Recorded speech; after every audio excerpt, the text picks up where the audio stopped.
오늘은 우리가 사사기 47번째 시간으로 모두 다 패배한 전쟁이라는 제목으로 같이 말씀을 나누도록 하겠습니다. 모두 다 패배한 전쟁. 오늘 본문은 이스라엘 군대 40만과 베냐민 군대 26,700명의 군대가 전쟁한 그 결말이 나옵니다. 그 발단은 레위인이 그 첩을 데리러 갔다가 그 발단이 시작됐다 그랬어요. 그리고 예루살렘에 머물질 않고 자기들의 동족이 있는 기브아로 가겠다, 베냐민 땅으로 가겠다 했다가 그곳에서 참 입에 담기도 불편한 이런 문제를 당하게 됩니다. 이런 잔인한 일을 당하고 첩이 죽고 나니까 이 레위 사람이 이 복수심에 불타기 시작하는 거예요. 그러면서 자기 첩을 집으로 데리고 와서 그 시체를 12덩이를 나누어서 이스라엘 전역에 보내버렸습니다. 그리고 이스라엘 사람들 40만이 몰려들었어요. 미스바에 하나님 앞에 몰려들어서 그들은 하나님 앞에 미스바에서 하나님께 묻지를 않고 레위인이 하는 말이 너희들이 다 모였으니 어떻게 행할지를 너희들이 정하라. 그 말에 그들은 한순간에 전부 한 말이 뭐였어요? 다 같은 마음이 돼서 베냐민을 심판하겠다 였습니다. 이 일련의 모든 일들이 소돔과 고모라에 있는 일과 다를 것이 없다 그랬어요. 왜요? 왕이 없이 자기 소견에 옳은 대로만 생각하고 판단하고 행동하는 모습이기 때문에 그래요. 그렇기 때문에 이 세상은 이미 소돔과 고모라요. 그리고 우리 안에도 여전히 이런 옛사람의 본성들이 그대로 존재하는 것을 우리는 봅니다. 그리고 하나님께서 그들에게 그들의 기도에 응답하시는 것 같았지만 그들은 베냐민과 전쟁에서 2번이나 패하여 4만 명이 죽었다 그랬어요. 그 이유는 그들의 기도가 잘못되었기 때문이라 그랬습니다. 하나님께 먼저 베냐민의 죄를 끌어안고 회개했어야 되는데 그게 아니고 그들을 심판할 생각만 하고 누가 먼저 올라가면 됩니까? 마땅히 심판해야 된다라고 생각을 하는 거예요. 그들은 자기 형제인 베냐민의 아픔을 보면서 기도하고 그것을 하나님께 긍휼을 구하고 용서를 구해야 되는데 그게 아니고 자기들이 하나님이 되어서 심판하겠다는 거예요. 그걸 하나님께서 책망하시면서 이스라엘을 심판하시는 모습을 보여주셨습니다. 그래서 총 4만 명이 죽고 나서야 그들이 정신 차리고 베냐민을 공격이 심판해야 되는지 쳐야 되는지 말아야 되는지부터 차근차근히 하나님께 묻습니다. 그리고 하나님께서는 그들에게 응답하시기를 내일에는 내가 너희들에게 베냐민을 너희들의 손에 붙일 것이다 그렇게 말씀하셨어요. 그리고 나서 이제 전쟁이 시작되는 겁니다. 그래서 오늘 보니까 이 이스라엘 백성들이 베냐민과 싸우려고 할 때 매복을 둡니다. 40만 명하고 26,700명하고 싸우는데 매복을 둘 필요가 뭐가 있겠어요. 근데 처음에는 그런 생각으로 나가서 그냥 싸웠는데 2번이나 그냥 대패를 했거든요. 그리고 나서는 이들이 한 게 뭐였는가 하면 매복을 하고서는 서로 군호를 짭니다. 그리고 이스라엘 백성들을, 베냐민 지파 사람들을 자기들 성읍에서 끌어내서 이 양쪽에서 샌드위치 구조를 만들어서 공격하겠다는 거예요. 그런 생각을 가지고 매복을 해놓고 나서 그들이 31절을 보면 베냐민 자손이 나와서 백성을 맞더니 꾀임에 빠져 그랬습니다. 이스라엘 40만에 꾀임에 빠져서 성읍을 떠나버립니다. 왜 그런가 하면 전과 같이 이스라엘 사람 30명가량을 그들이 죽이기 시작합니다. 그러니까 스스로 뭐라 그럽니까? 처음과 같이 우리 앞에서 이스라엘이 패한다. 왜요? 2번이나 그들이 이겼거든요. 그러니까 처음부터 그들이 우리가 패한다. 그러니 우리는 이길 수 있다라고 생각한 거예요. 이게 착각이었습니다.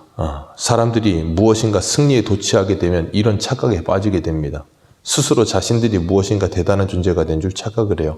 이 모습이 그대로 드러나는 것이 어디냐면 여호수아서 첫 성이었던 여리고성을 무너뜨리고 2번째 성이었던 아이성 전투 때 이런 모습과 똑같은 모습이 있었어요.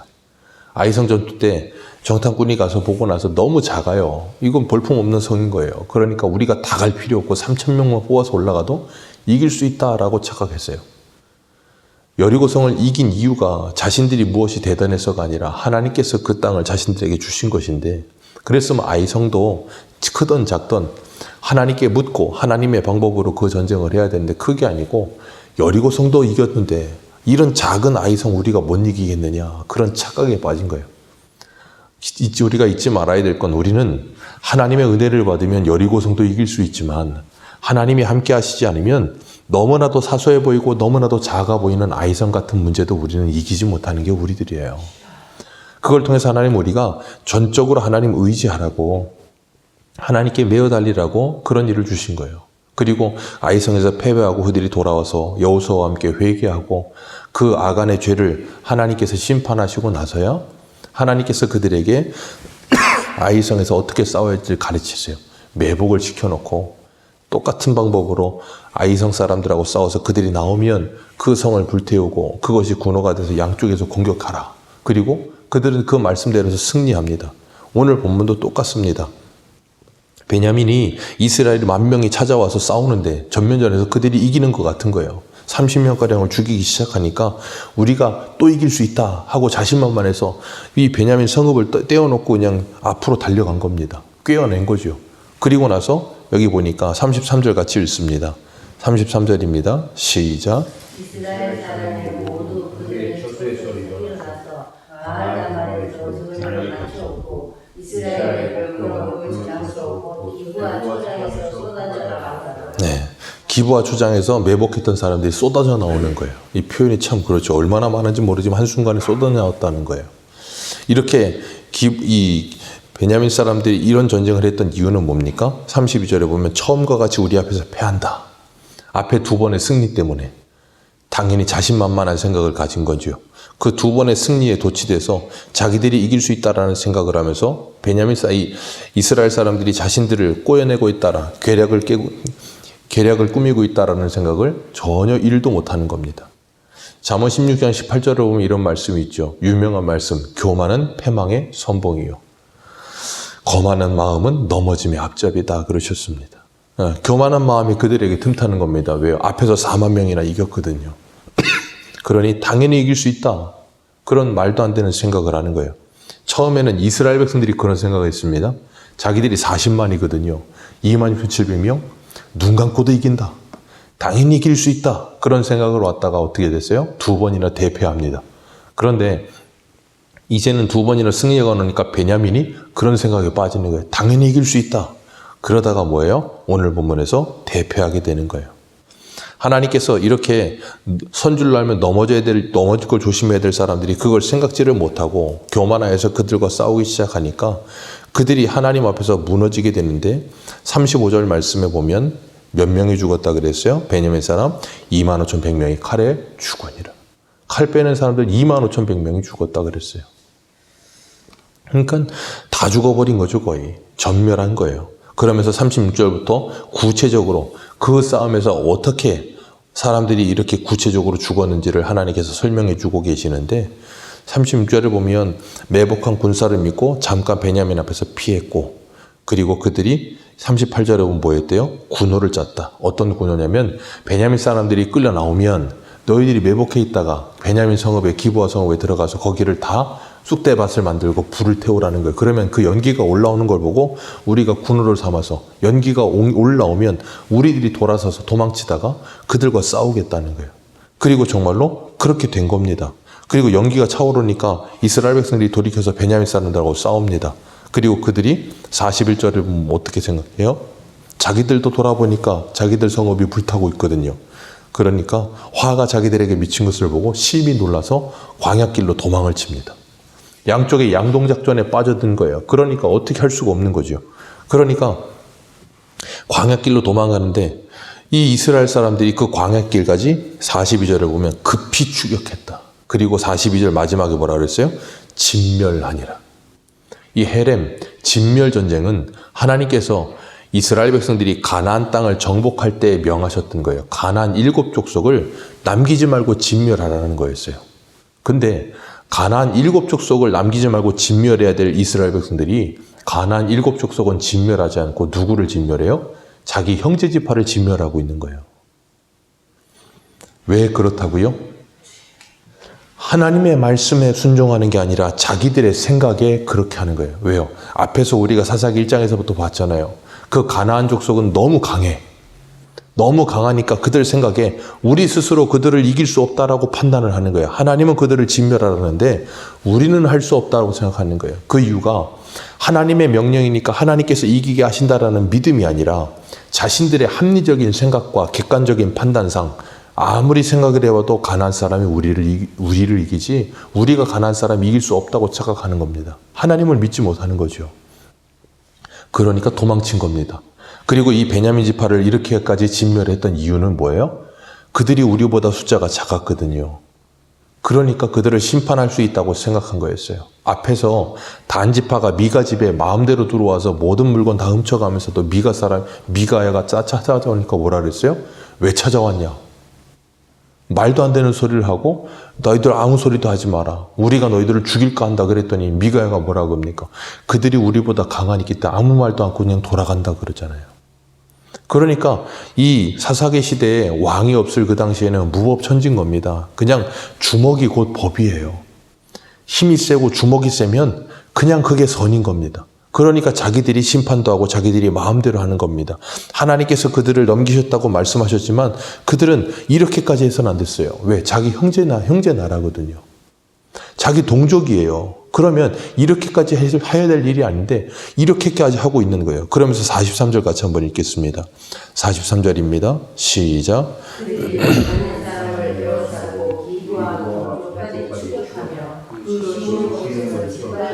네, 그들을 진멸하고 짓밟습니다. 그들이 도망치는데 그렇게 찾아오면서 짓밟아서 그들이 몇 명이 죽어요. 44절에 18,000명이 죽습니다. 그리고 림몬 광야로 돌이켜서 림몬바이로 가는데 림몬바이 큰 길 이스라엘이 또 몇 명을 5,000명을 이삭집도 타였다.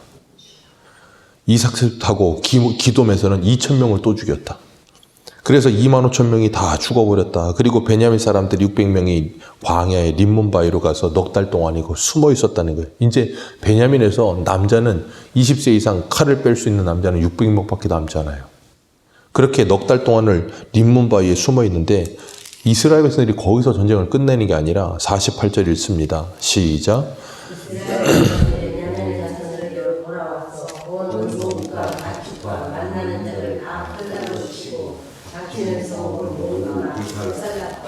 네. 참 너무 잔인하지 않습니까? 전쟁에서 이미 이겼어요. 그런데도 불구하고 돌아오다가 베냐민 기브아 성읍에서 뭐 했다고요? 온 성읍과 가축과 만나는 자들은 눈에 보이는 대로 칼로 다 죽여버렸습니다.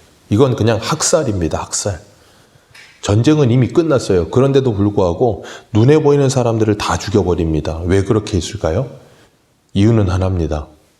이스라엘 백성들의 복수심 때문에요. 앞에서 베냐민 사람 때문에 2번이나 전쟁에 졌고 4만 명이 죽었거든요. 그러니까 그들이 뭐 하겠어요? 이를 갈고 있는 겁니다. 저놈들은 처음에는 그냥 이 베냐민을 심판해야겠다 그런 생각으로 불량배들을 심판하겠다는 생각으로 왔는데 베냐민이 그 말을 듣지 않고 대거리하면서 싸우니까 그리고 싸우면서 지니까 그 마음에 복수심이 불타오르는 거예요. 그러니까 눈에는 눈, 이에는 이가 아니에요. 우리 하나님께서 동해보복법을 말씀하신 이유가 뭐라 그랬습니까? 인간의 죄성 때문에 그 복수심 때문에 하나님께서 그 죄성과 복수심을 가로막게 하시기 위해서 네가 당한 만큼만 그들에게 되갚아주라 그런 거였어요. 왜 그러냐면 사람은 내 당한 만큼만 되갚지 않습니다. 오늘 본문의 모습처럼 이렇게 만들어요. 아예 씨를 말려버리는 게 사람들이에요. 왜요? 그렇게 해야 속이 시원해요. 안 그러면 내가 당한 분이 풀리지가 않는 거예요. 내가 당한 거에 몇 배를 갚아줘야 분이 풀리는 거예요. 그러니까 지금 이스라엘 군대는 눈의 복수심 때문에 이 눈이 뒤집혀서 아무것도 보이지 않는 거예요. 이게 지금 베냐민 사람인지 아니면 다른 사람인지 그것도 지금 분간이 안 갑니다. 그냥 눈에 보이는 대로 다 죽여버리는 거예요. 이 얼마나 안타까운 모습입니까? 이게 지금 하나님의 나라인 이스라엘의 모습입니까? 소돔과 고모라랑 똑같이 있는 거예요. 이런 모습이 오늘날에도 그대로 우리에게 있을 수 있다는 거예요. 인간이 잔인함이 이렇게 무섭다는 겁니다. 스스로가 판단자가 되어서 스스로가 심판자가 되어서 자기 속에는 옳은 대로 사람들을 심판하고 그거 안 되니까 열받아 있다가 하나님이 허락하시니까 그냥 쓸어버리는 거예요. 이런 모습들이 우리 안에도 있습니다. 그래서 우리가 이 세상을 살아가다 보면 나를 해코지하고 나를 힘들게 하고 내 말하고 나를 욕하는 사람들 보면 어때요? 분노심에 차오르죠. 근데 내가 힘이 없을 때는 아무런 말을 못합니다. 왜요? 힘이 없으니까. 근데 내가 힘을 가졌다고 생각하면 어떡합니까? 그 분풀이를 다 쏟아내는 거예요. 분풀이를 다 쏟아내면서 나를 힘들게 했고 나를 괴롭게 했던 그 모든 일들을 싹 다 갚아버리는 겁니다. 그런 일을 통해서 뭐예요? 한쪽이 죽어야 되는 거예요. 오늘날 보십시오. 서로 이렇게 미워하는 마음으로 양갈래가 되어서 나라가 갈라지고 있습니다. 서로 나라가 갈라져서 싸우면서 어떡합니까? 그 싸움이 끝날 기미가 보이지 않아요. 왜요? 한쪽이 죽기 전에는 끝나질 않는 거예요. 마치 이런 모습처럼 같은 민족인데도 불구하고 자기들과 대척점에 서 있는 베냐민을 씨를 말려버려야 끝나는 전쟁처럼 한쪽이 죽어야 끝나는 것처럼 싸우고 있어요. 이 얼마나 안타까운 일입니까? 우리의 주적은 왼쪽 오른쪽이 아니에요. 그런데도 불구하고 그렇게 싸워요. 마치 원수인 것처럼 싸웁니다. 얼마나 무섭습니까? 그게 나라에서만 있는 일입니까? 아니요. 어떤 공동체에 모이든 교회에 모이든 아니면 어떤 공동체에 모이든 거기서 싸움이 나보십시오. 도무지 사회가 되질 않아요.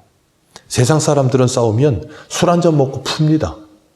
차라리 세상 사람들이 화해를 더 빨리 합니다. 근데 교회에서 싸우면 주님 다시 오실 때까지 화해가 되지 않아요. 참 안타까운 모습이죠. 한쪽이 죽어야 되는 거예요. 우리 한 군데 한번 보겠습니다. 이런 말씀을 하나님이 기록하신 이유를 우리에게 말씀하시는데 고린도전서 10장입니다. 신약성경 고린도전서 10장.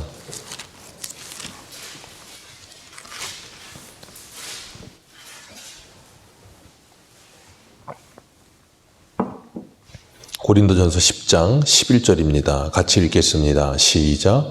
그들에게 일어난 이런 일은 본보기가 되고 또한 말세를 만난 우리를 깨우치기 위하여 기록되었느니라. 아멘. 하나님께서 사도 바울을 통해서 이스라엘 백성들이 출애굽할 때의 사건, 이 모든 사건을 말씀하시는 건데 그건 오늘 우리에게는 사사기의 말씀도 그대로 적용이 되겠죠. 그러니까 하나님께서 이것을 우리에게 기록하신 이유가 뭐라고요? 본보기가 되고 말세를 만난 우리에게 깨우침을 주시려고. 그러니 이런 동일한 사건이 일어났을 때 우리는 이 모습이 본보기가 되어 반면교사하여 이런 일을 하라는 겁니까? 하지 말라는 겁니까? 하지 말라는 거예요. 근데 참 신기한 건 사람은 역사를 통해 배우지를 않아요. 과거를 보면서 다시는 과거의 잘못을 답습하지 말아야 되는데 과거를 우리가 지나왔음에도 불구하고 과거와 똑같은 일을 계속 반복해서 지어지릅니다. 사사기 보면서 우리가 알 수 있잖아요. 동일한 죄를 동일하게 계속 지으며 살아요. 오늘 이 모습이 이스라엘 백성들 40만이 베냐민 지파를 완전히 학살하는 이 죄를 짓고 나서 그들이 깨달은 게 뭡니까? 우리가 잘못했다는 거에 눈이 뒤집혔다가 눈이 정상이 되고 나서 보니까 현실을 보니까 완전히 그냥 쑥대밭이 되어 있는 거예요. 그러니까 뭐하니까 후회해요. 후회밖에 안 남습니다. 우리가 이런 일을 다 했을 때 이스라엘 사람들처럼 이렇게 죽자 사자 싸우잖아요. 끝나고 나면 남는 건 아무것도 없어요. 후회밖에 안 남습니다. 내가 왜 그랬지? 그러지 말았어야 되는데 왜 그랬을까? 그거밖에 남는 게 없어요.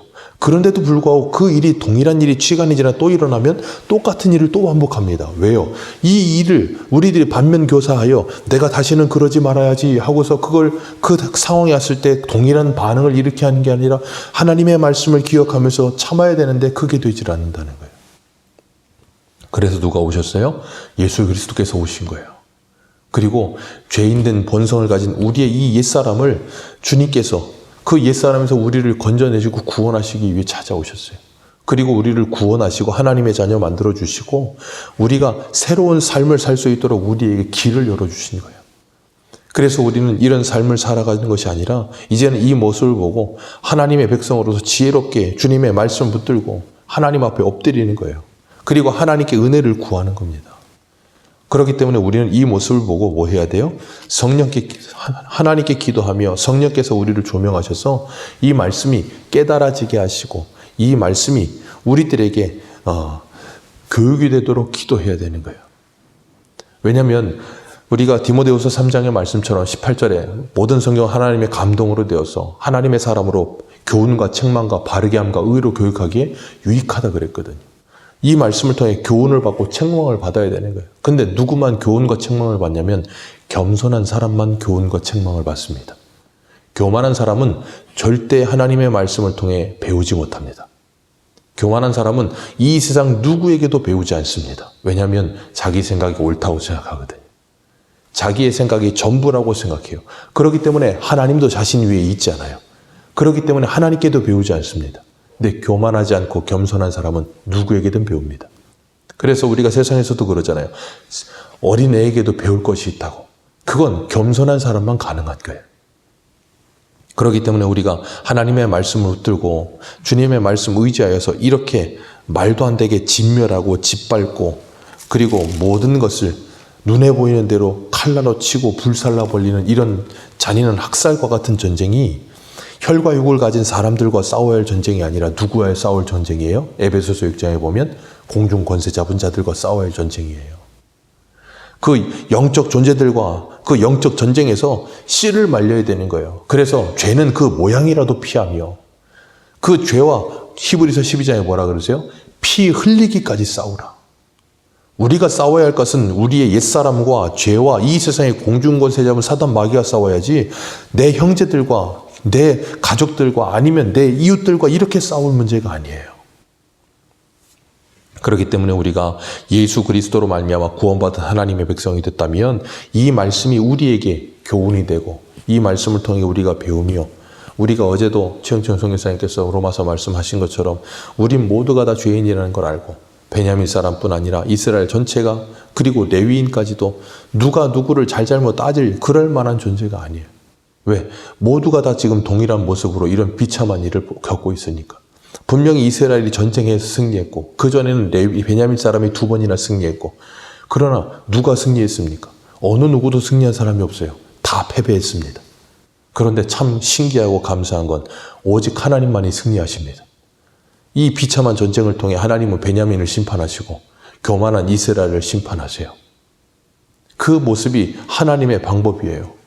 그렇기 때문에 우리가 기억해야 될 것은 우리가 이런 비참함에 빠지지 않고 정신을 차리고 돌이킬 수 있다면 우리는 이런 비극적인 삶이 아니라 예수 그리스도 안에서 서로를 받아주고 서로를 용서하며 하나님의 긍휼을 실천하면서 정말 주님께서 우리에게 주신 현실 앞에 우리가 죄와 피 흘리기까지 싸우며 하나님의 나라를 만들어갈 수 있는 저와 여러분들 되시기를 주님의 이름으로 축복합니다. 기도하겠습니다.